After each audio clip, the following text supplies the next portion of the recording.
ఒక చిన్న కుక్క తన యజమాని ప్రాణాలను కాపాడింది. అది ఎలా జరిగిందో వింటే మీకు ఆశ్చర్యం కలుగుతుంది.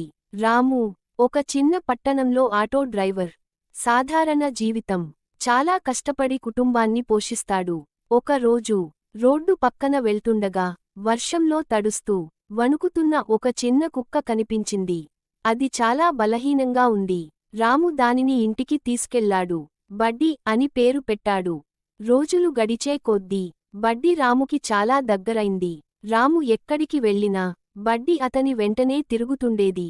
ఒక రాత్రి రాము చాలా అలసిపోయి ఇంటికి వచ్చి లోతైన నిద్రలో పడిపోయాడు. అప్పుడు బడ్డీ అకస్మాత్తుగా గట్టిగా మొరుగడం మొదలుపెట్టింది. మొదట రాము దాన్ని పట్టించుకోలేదు. కానీ బడ్డీ ఆగలేదు. అది అతని దగ్గరకు వచ్చి లేపడానికి ప్రయత్నించింది. చివరికి రాము లేచి చూశాడు. ఇంట్లో గ్యాస్ వాసన వస్తోంది. వెంటనే కిచెన్ కి వెళ్లి చూశాడు.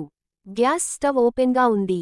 ఇంకా కొద్ది నిమిషాలు ఆలస్యమై ఉంటే పెద్ద ప్రమాదం జరిగిపోయేది. రాము కళ్లలో నీళ్లు వచ్చాయి.